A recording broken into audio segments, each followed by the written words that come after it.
ఒకటి వచనం లాస్ట్ 13 పదాలు మనం ఒకసారి చదువుకుందాం.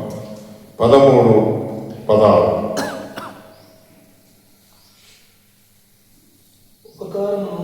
ఉపకారమును ధర్మమును చెయ్యి మర్చిపోకుడి, అట్టి యాగములో దేవునికి ఇష్టమైనవి.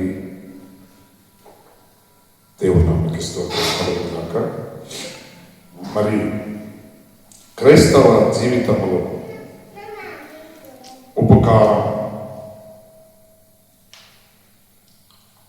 ఉపకారములు మరి రెండవదాగి మనం చూస్తున్నాము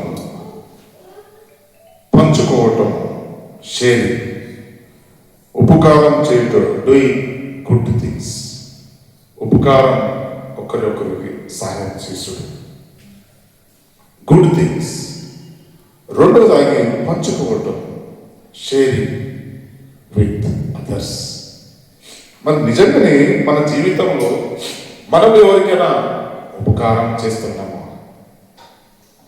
యేసు ఏం బోధిస్తున్నాడు? యేసు వాక్యము మనకి ఏం చెప్తున్నది? Do you good things to others? You love your neighbours. మరి ఈరోజు వాక్యంలో ఎబ్రీ 13 పదాలు ఫస్ట్ వచనంలో మనము ఏం చూస్తున్నాం? ఫస్ట్ వచనంలో సహోదర ప్రేమను కొనసాగించండి. సహోదరుల ప్రేమను కొనసాగించండి. మీరు ఎవరిని ప్రేమిస్తారో వాళ్ళ ప్రేమను మీరు కొనసాగించండి అంటున్నాం. ఈ సందర్భము ఎందుకు చెప్పాడు పౌలు? మరి ఈ సీడోను ఒక సంఘంకు, ఆ సంఘములో ఒకరు ప్రేమ అది చల్లారుతున్నది. ఒకరొకరు ప్రేమిస్తలేదు, ఒకరినొకరిని మరి వారు అతిథేయంగా చూస్తలేదు. ఒకరు చూస్తే ఒకరికి భేదభావం, ఒకరు చూస్తే ఒకరికి మరి అసూయ. ఇవన్నీ సందర్భాలను చూసి పౌలు ఆ ఒక సంఘానికి, సీడోను ఒక సంఘానికి ఆ విశ్వాసాలను బలపరచడానికి మరి ఈ ఒక వచనములు మరి ఆయన బోధిస్తున్నాడు. సహోదర ప్రేమను కొనసాగించండి. కొన్ని ప్రేమ ఎలా ఉండదంటే, డబ్బు ఉన్నవానికే ప్రేమిస్తారు, మంచి హోదా ఉన్నవానికే ప్రేమిస్తారు. వాళ్ళు మంచి పొజిషన్లు ఉంటే వారు మా చుట్టాలు, వాళ్ళు ఎక్కడో ఉంటారు. అంటే ఎగ్జాంపుల్ ఒకటి ఇట్లా చెప్తే, అట్లయితేయ్యా రాహుల్ గాంధీ, సోనియా గాంధీ కూడా నాకు చుట్టాలు అవుతుంది అన్న లెక్కలో చెప్పుకుంటారు. అంటే ఇక్కడి నుంచి సంబంధము లింక్ పెట్టుకుంటే పోతే వాస్తవంగా సోనియా గాంధీ, రాహుల్ గాంధీ వారు కూడా, అంటే ఒక ఎగ్జాంపుల్గా చెప్తున్నాము, మీ ప్రేమను సహోదర ప్రేమను కొనసాగించండి. మరి అదే రెండవ విషయంలో మనం చూసినప్పుడు అతిథి సత్కారము చేయుడి. అతిథి సత్కారం మన నిజ జీవితంలో అతిథి సత్కారము చెయ్య మనసు ఉంటుందా? సోదరి, ఏ రోజైనా మన కుటుంబంలో మనం ఎప్పుడైనా ఆలోచన చేసినామా? ఈరోజు రాబోయే వారంలో, రాబోయే నెలలో మన సంఘంలో, మన కుటుంబంలో ఏదో ఒకటి ఆరాధన పెట్టుకుందాము, దైవ సేవకులు పిలిపించుకుందాము, సంఘస్థులందరూ మా ఇంటికి వచ్చి వారికి మనము కూడా మన ఇంటి నుంచి అతిథి సత్కారం చేద్దామని ఎటువంటి మంచి ఆలోచన మనకి ఎప్పుడైనా కలుగుతుందా? ఎందుకు వస్తారయ్యా వారు మా ఇంటికి, ఎందుకు వస్తారు మా సహోదరులు, ఎందుకు వస్తారు మన సేవకులు, ఎందుకు వస్తారు? మనమే మన పని మీద మేము బిజీ ఉన్నాం. ఓన్లీ నామినల్ క్రైస్తవులుగా మనము పిలువబడుతున్నాం. దేవుని సన్నిధిలో నామినల్ గా క్రిస్టియన్ గా చలమణిలో ఉంటున్నాం. సోదరి, మొదటి వచనములో సహోదర ప్రేమ మీరు కొనసాగించండి పౌలు సంఘానికి హెచ్చరిస్తున్నాడు. రెండోదాగి ఆయన ఏమని చేస్తున్నాడు? మీరు అతిథి సత్కారము చేయుడి. మరి మనం నిజంగా చేస్తున్నామా లేదా అని మనం పరీక్షించుకున్నాం. అదే రీతిగా అదే ఏప్రిల్ పత్రికలో 13:2-3 మనం చేస్తున్నాం. బంధింపబడిన వారిని గురించి మీరు జ్ఞాపకము చేసుకోండి. అయ్యా, ఎవరు బంధింపబడినారు? మనకేం సంబంధమో? అనేక మంది దైవ సేవకులు బంధింపబడి వారు ఉన్నారు, ఒక జైలు ఉన్నారు. వారు బయటికి రావడానికి ఆస్కారం లేక ఆర్థిక పరిస్థితులు ఉన్నప్పుడు మీ ప్రార్థన బలము వారిని బయటికి తేయాల్సిన శక్తి కలిగి ఉంటుంది. పౌలు శీలలు ప్రార్థించినప్పుడు, జైలులో ఉన్నప్పుడు వాళ్ళు ప్రార్థన సంఘము ప్రార్థన చేసినప్పుడు వారు బయటికి వచ్చారు. అందుకోసమే పౌలు రాస్తున్నాడు, మీరు దయచేసి బంధకములో ఉన్నవారు, అంటే అనేక ఇబ్బందులు ఉన్నవారు, శోధనలు ఉన్నవారు, పీడితపడిన వారు, అనేక దురాత్మ శక్తులు బంధింపబడిన వారు. మనం ఎప్పుడు ప్రార్థన ఎలా ఉంటుందంటే మన గురించి, మా పిల్లల గురించి, మా సంఘం గురించి అటువంటి ప్రార్థన చేస్తాం. సోదరులు, మనము అనేక విషయాలు ప్రార్థనలో జ్ఞాపక చేసుకోవాలి. బంధింపబడిన వారు, చీకటి శక్తులు బంధింపబడిన వారు, అనేక మంది ఈ లోకమును పూజిస్తున్న, లోకములో ఉన్న వస్తువులను, లోకములో ఉన్న ప్రతి ఒక్కటి పూజిస్తున్న ఈ లోక అంధకార శక్తుల మీద ఆదుకున్న వారి గురించి మనము ప్రార్థన చేయాలి అని దేవుడు వాక్యం ద్వారా మమ్మల్ని హెచ్చరిస్తుందా. 13లో మనం 13:5 సంతృప్తిగా జీవించుడి. సంతృప్తిగా జీవించాలి, హ్యాపీగా జీవించండి. మీరు చింతించకండి, నేను మీకు తోడుగా ఉన్నాను. మీ కష్టాలు, మీ బాధలు, మీ హింసలు, మీ నిందలు అవన్నీ నాకు తెలుసు. మీ కుటుంబం ఉన్నప్పుడు మీరు సంతోషంగా జీవించండి. మీరు ఎన్ని సంవత్సరాలు బతుకుతారు? ఎప్పుడు బాధలతోని, కన్నీరుతోని, ఆలోచనతోనూ, ఏదో ఒకరికి సరైన నిద్ర లేక ఆరోగ్యం పాడు చేసుకొని ఉండొద్దు. మీరు సంతోషంగా జీవించండి. ఉన్న దాంట్లోనే తృప్తిగా బతకండి. ఉన్న దాంట్లోనే తృప్తిగా బతకండి. అప్పుడు దేవుడు మిమ్మల్ని చూసి సంతోషిస్తాడు. ఉన్న దాంట్లోనే సంతృప్తిగా, సంతోషంగా బతకండి అని మరి దేవుని వాక్యంలో హెబ్రీయులకు 5 చదివిస్తుంది. మరి అదే 6 మనం చదువుకోవడానికి సమయం లేదు కదా. 13-15 స్తోత్ర యాగము అర్పించండి. ఎప్పుడు అర్పించాలి? మన జీవితంలో దేవుడు చేసిన అనేక అద్భుత కార్యాలు మన కుటుంబంలో, మన సంఘంలో, మన వ్యక్తిగత పరంగా ఆరోగ్యం ఇచ్చాడు, ఉద్యోగం ఇచ్చాడు, వ్యాపారం ఇచ్చాడు. మరి ఇవన్నీ చూసి మరి దేవుడు నాకు ఇంత హ్యాపీగా, నాకు భార్య ఇచ్చాడు, నాకు పిల్లల్ని ఇచ్చాడు. సోదరి అనేక మంది పిల్లలు లేక అనేక ఇబ్బంది పడుతున్నారు. వారు అనేక రీతిగా తిరుగుతున్నారు, అనేక మందిరంలో దేవుడు ఎక్కడెక్కడో తిరుగుతున్నారు. కానీ మీకు ఆ బిడ్డల విలువ తెలియదు. దేవుడిచ్చిన గర్భఫలము విలువ తెలియక మనం ఆయన స్తుతించలేదు. సోదరి, అందుకోసం దేవుడు అంటాడు, నేను చేసిన ఉపకారాలను దేనిని మరవదు. మాకు అన్ని ఉపకారాలు దేవుడు చేశాడు, మీరు మరవదు. అందుకోసం నన్ను స్తుతించండి అంటాడు. అందుకోసం లాస్ట్ మరి 13-16 మనం చూస్తున్నాము. ఎప్పుడు మంచి పని చేయుట అంటే ఏంటి? మంచి పని, మంచి పని అంటే ఏంది మరి చూస్తున్నాం. ఉపకారము, ధర్మము చేయుట చెయ్యి, మర్చిపోకడి అటు యాగములో దేవునికి ఇష్టమైనది. ఎవరికి ఇష్టమైనది? ఇది దేవునికి ఇష్టమైనది. వాక్యంలో మనం చూసుకున్నాం. దీంట్లో మనము 2 ముఖ్య ఉద్దేశములను మనం తెలుసుకుంటున్నాం. 2 ముఖ్య ఉద్దేశము. మొదటిగా ఉపకారం చేయుట, doing good things, good work, helping to others. ఇది మొదటిగా మనం చేయాల్సిన పని. రెండవదిగా మనం షేరింగ్ విత్ అదర్స్, మరి పంచుకోవడం, మనం దాన ధర్మం చేయడం, ఇది కూడా దేవునికి ఇష్టమైంది. మనం ఒకరే చేయట్లేదు, అందరూ కూడా దాన ధర్మం చేస్తున్నారు. వారికి కూడా దాంట్లో ఉన్న సీక్రెట్ తెలుసు. మనం ఎక్కువ మట్టిలో మనకి దేవుడు ఏడ ఇచ్చాడయ్యా, మనకి ఏమున్నదని మనం సాయం చేస్తాము. మనకి ఉన్న దాంట్లో మనకి ఏమి ఇచ్చాడు దేవుడు అని మనకి ఎప్పుడు క్వశ్చన్ మార్క్స్ రైస్ అవుతుంటారు.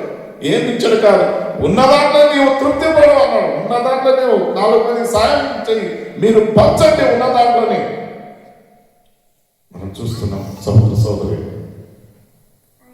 ఒక చిన్న అబ్బాయి 5,000 మంది యేసు బోధ నైట్ అంతా, వారు పగలు రాత్రి 3 రోజులు మరి వాక్యం దేవుడు చెప్తుండగా యేసు ప్రభు మరి మీకు అందరికీ తెలుసు. వాక్యంలో మనం చూస్తున్నాం 6వ జాన్ చాప్టర్ 6లో మనం చూస్తున్నాం. నేను చదవడానికి టైం లేదు కాబట్టి, అందరూ ఆకలి ఉన్నప్పుడు వాళ్ళ పరిస్థితిని చూస్తాడు దేవుడు. మీలో ఎవరెంత ఎన్ని రొట్టెలు ఉన్నాయి, ఆహారం ఉందా అన్న అడిగినప్పుడు ఆ చిన్న అబ్బాయి వాళ్ళ తల్లి ఈ వాక్యం వినడానికి అక్కడికి పంపించిందని, ఆ చిన్న బాబు నాలో 5 రొట్టెలు 2 చేపలు ఉన్నాయని మరి ఆయన ఇచ్చిందంత 5 రొట్టె 2 చేపలు. మరి దేవుడు దాన్ని ఆశీర్వదించి 5,000 మందికి ఆహారం పెట్టాడు. ఆయన ఇచ్చిందంత 5 రొట్టె. ఆయన చేసిన సాయం ఎంత? 5 రొట్టె సాయం చేశాడు, 2 చేపలు. ఆ అబ్బాయి ఇచ్చింది కొంచెమే, కానీ దేవుడు ఎంతగా దీవించాడు, 5,000 మందికి దీవించాడు. మనం కూడా కొన్నిసార్లు ఆలోచించారు, మన దగ్గర ఉన్న 10 రూపాయలు, 1 రూపాయి అన్నాము ఒక పక్క ఆయనకి, అయ్యా ఉండని పో, ఆ 1 రూపాయి ఆయనను దీవిస్తాడు. ఇది నేర్చుకోవాలి మన దగ్గర ఉన్నాం. అందుకే దేవునికి ఇష్టమైనది ఏంటంటే పంచుడే దేవునికి ఇష్టమైనది. నువ్వు దాచిపెట్టుకొని నీవు 100 సంవత్సరాలు నేను బతకాలని ఆ కోరిక కాదు. ఉన్న దాంట్లోనే you have to help to others. Yes, ఈరోజు దేవుడు మీతో నాతో మాట్లాడుతున్నాడు. మత్తయి chapter 5:16, Matthew chapter 5:6, Matthew chapter 5:16 వచ్చినాము. మనం ఒకసారి చదివితే బాగుంటుంది. Matthew chapter 5.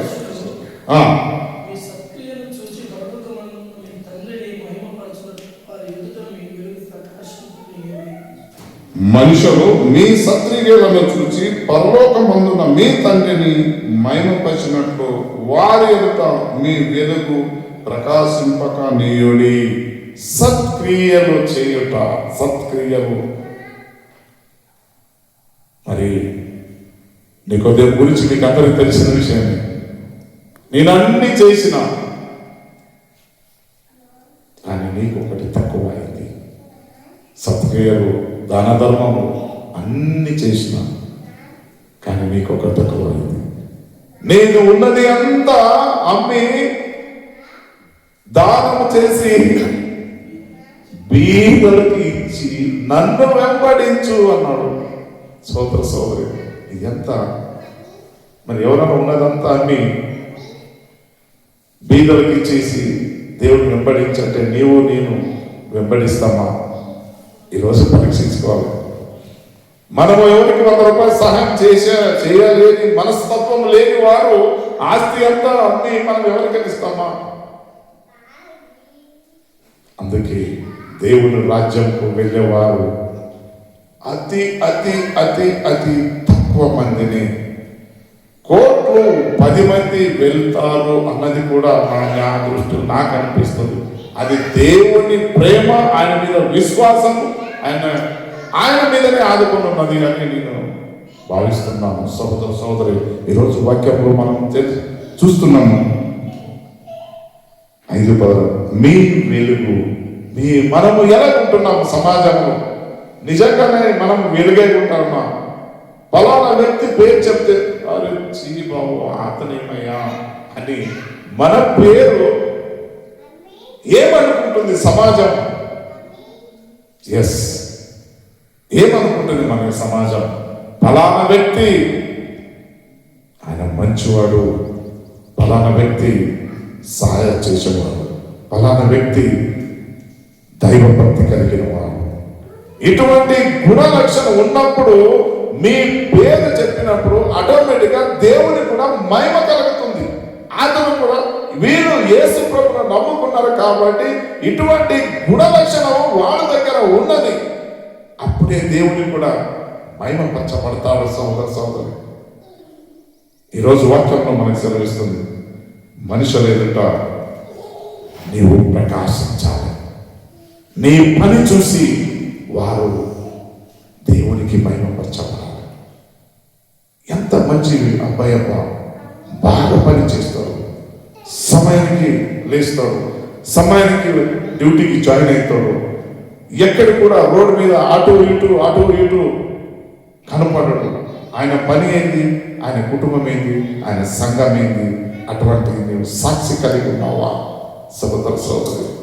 అప్పుడు సమాజం నన్ను చూసి ఈతని నిజమైన దేవుని కుమారుడు, ఈ కుటుంబమే దేవుని మహిమపరిచే కుటుంబం, వీడు దేవుడే నిజమైన దేవుడు.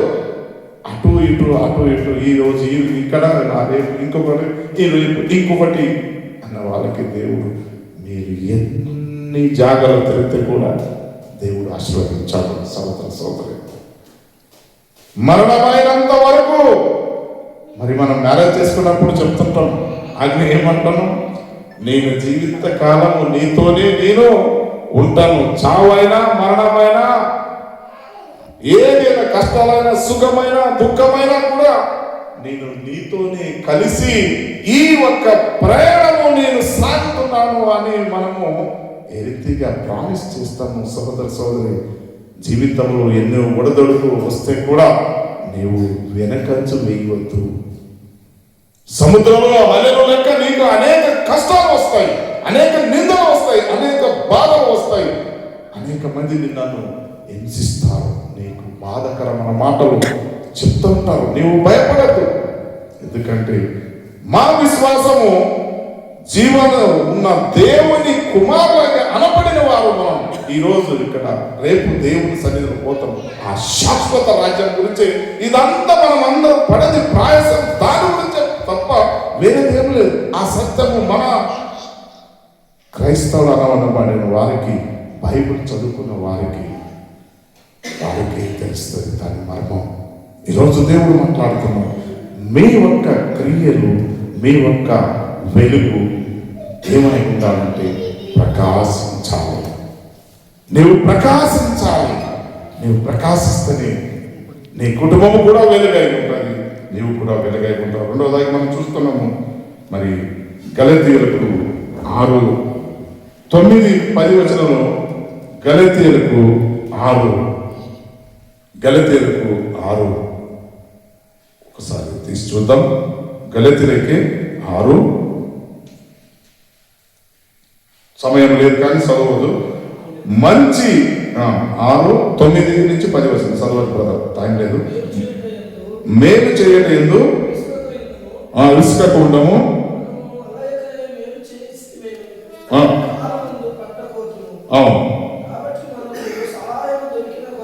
సహాయము దొరికిన కొలది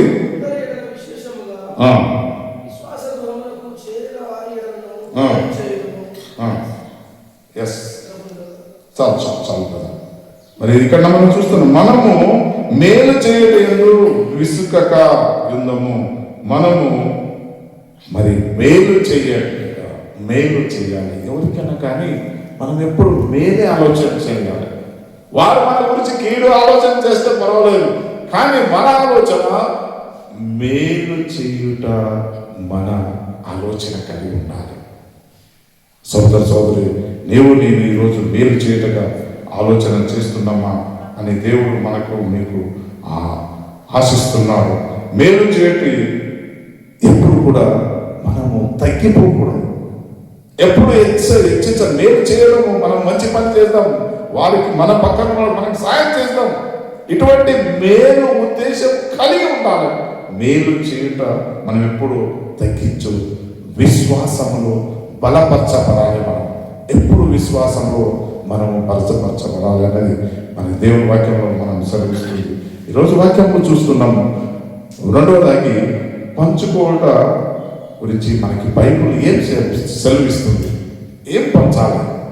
ఈరోజు వాక్యంలో మనం చూస్తున్న అపోస్తల కార్యము మరి 2:44-45 విశ్వాసులు అన్ని విషయంలో ఏకముగా నుండి తమ స్వాస్థ్యములను అమ్మి అవసరం ప్రకారం పంచుకొని మరి చూస్తున్నాము. అపోస్తల కార్యములు అపోస్తలు తమలో ఉన్నది ప్రతి ఒక్కటి ఆస్తి పాస్తి అంత అమ్మి అపోస్తలు పాదాల కింద వచ్చి పెట్టారు. ఏమని? మీరు సేవ చేయండి అని. నిజంగానే మనము ఏదైనా కూడా దేవుని సన్నిధిలో మనము అర్పించడానికి సిద్ధం ఉన్నామా? ఏం చేద్దామయ్య గారు, మాకేదో నాకు ఉన్నది ఇంత ఉంది. సంఘం గురించి మనం ఆలోచన చేస్తుంటామా? సంఘంకి వస్తున్నాం కానీ సంఘము ఎలాగుంది, సంఘ పరిస్థితి ఏంటి, సంఘస్థులు మరి సేవకులు ఈ మందిరం ఎలాగ నడవాలి, మరి మనం ఆలోచన కలిగి ఉండాలి కదా సోదరు. ఈరోజు దేవుడు మరి ఆలోచన కలిగి ఉన్నప్పుడు నీవు ఆటోమేటిక్గా నీలో ఉన్నది ఏదైనా కానీ పంచుకోవడానికి ఆలోచన కలిగి ఉంటావు. అందుకే అపోస్తలులు వారు బోధ విన్నప్పుడు ఆ సంఘస్థులు తమలున్న ఆస్తి, తమలున్న ప్రతి ఒక్కటి తెచ్చి అపోస్తలుల పాదాలకు అర్పించారు. కానీ ఈరోజు సంఘాలు వారు సంఘము ఏం కోరుతుంది? సంఘము నలిగిన మనసు దేవునికి ఇష్టమైనది. ఎవరు బాధలతో వస్తారు, ఎవరు కష్టాలతో వస్తారు, వాళ్ళ కన్నీటితో వస్తారు, వారిని ప్రార్థన చేసి వాళ్ళ జీవితంలో దేవుడు అద్భుత కార్యాలు చేయాలి. వాళ్ళ కష్టాలు బాధలు దేవుడు తీర్చాలని దేవుడు సేవకుడు కన్నీటితోని ప్రార్థన. ఈరోజు దేవుడు మరి కన్నీటితోని ప్రార్థించిన దైవ సేవకుడికి మనమేమో అర్పిస్తున్నాం, మనం వారిని నువ్వేమేం చేస్తున్నాం? నిజంగా మనము మన ప్రార్థనలో జ్ఞాపకం చేసుకుంటున్నామా? మన దైవ సేవకులు, మన సంఘంలో ఉన్న బిడ్డలలో దేవుడు నీవు ఆశీర్వదించండి అని మనం ప్రార్థన చేస్తున్నామా? మరి బంధకులు ఉన్న వారి గురించి, శోధనలో ఉన్న వారి గురించి అది సెకండ్ విషయం. కానీ ఇప్పుడు మీ సేవకులు, మీ సంఘంలో ఉన్న బిడ్డల గురించి మనం జ్ఞాపకం చేసుకుంటున్నామా? అనుదిన ప్రార్థనలు వారిలో మధ్యలో మనం ఏమైనా పంచుకుంటున్నామా? ఏమైనా షేరింగ్ చేస్తున్నామా? ఏమో అయ్యా, వస్తున్నాము పోతున్నాము, ఏముంది వాక్యం వింటున్నాము, మళ్ళీ వెళ్ళిపోతాము. సంఘాలు ఏమి జరుగుతుంది మనకి? ఎందుకు సంఘానికి వస్తే చాలు? నో సోదరే, ఒక రోజు వస్తుంది. ఆ రోజు నీకు మొత్తం డిస్ప్లే దేవుడు చూపెడతాడు. నీవు అయ్యా, నీకు ఆరోగ్యం ఇచ్చినాను, సంపద ఇచ్చినాను, ఉద్యోగం ఇచ్చినాను, వ్యాపారం ఇచ్చినాను, అన్నీ ఇచ్చినాను. కానీ నీవు సేవ గురించి నువ్వు ఏమి పంచుకున్నావు? నువ్వు ఏమి సహాయం చేసినావు? వచ్చినావు, పోయినావు, అంతేనా మా జీవితం? ఈరోజు దేవుడి వాక్యంలో మనకి సెలవిస్తుంది సోదరు. అందుకోసం సామెతలు 19:17 మనకి సెలవిస్తుంది, బీదవానికి కృప చూపువాడు యెహోవాకు అప్పు ఇచ్చుడు. బీదవానికి కృప చూపేవాడు యెహోవాకు అప్పు ఇచ్చుడు. అయ్యా, మేమేం బీదవాడు కాదు అనేక మంది మనం అనుకుంటున్నాం. ఉన్న దాంట్లోనే మనం సహాయం చేయాలనుకున్నాడు దేవుడు. బీదవాడుకు సహాయం చేసేవాడు దేవునికి అప్పు ఇచ్చేవాడు. బీదవారికి సహాయం చేయుట దేవునికి అప్పు ఇచ్చుడు సమానం. మరి యేసు ప్రభు ఆ బాబు తెచ్చిన 5 రొట్టె 2 చేపలు ఏ రీతిగా ఆశీర్వదించాడు? మనం ఇస్తేనే ఆశీర్వదిస్తాం. 4 మంది సహాయం చేస్తేనే ఆశీర్వదించబడతాం. 4 మంది మనస్సు గెలవాలంటే డబ్బుతోని కాదు. సహనము, ఓర్పు, ప్రేమ ఇవన్నీ 9 గుణ లక్షణాలు మనలో ఉన్నప్పుడే ఇతరులు మిమ్మల్ని ప్రేమిస్తారు. అట్టిగా ప్రేమించంటే ఎవరు ప్రేమించారు? పొరపాటున ఏదైనా జరిగితే కూడా ఏమో తెలిసి తెలియక అన్ని ఉండొచ్చు అని తమను తాము వారు గ్రహించుకుంటారు. They are forgiving inside. సోదరి, ఈరోజు దేవుడు మాతో, నేను మీతో మాట్లాడుతున్నాను, పంచుకుంటున్నాము. ఓన్లీ మన కుటుంబం మాత్రమే మనం చూస్తున్నాము. పక్క ఉన్నవాడు ఏమైతే మనకెందుకయ్యా, సంఘం ఏమైతే మనకేమైనా, పక్క ఉన్నవాడు ఏమైతే నాకేదయ్యా. కానీ యేసు ప్రభు బోధన ఏమి చెప్తున్నాడు అంటే, నిన్ను వల్లే నిన్ను నెరవేరను ప్రేమించు, నిన్ను నెరవేరను ప్రేమించు అంటున్నాడు. మరి మనం ప్రేమ ఉన్నామా? సోదరి, ఈరోజు దేవుడు నాతోనే మీతోనే మాట్లాడుతున్నాడు. నా రాజ్యముకు రావాలంటే మీరు నాకు ఇష్టమైన పని చేస్తేనే మీరు నా సన్నిధిలో వస్తారు. నాకు ఇష్టమైన పని లేకపోతే చేస్తే ఎలాగ దేవుడు రాజ్యముకు మనం చేరుతాం? మరి మనం చూస్తున్నాం, మూడోదాన్ని మంచి చేయకపోతే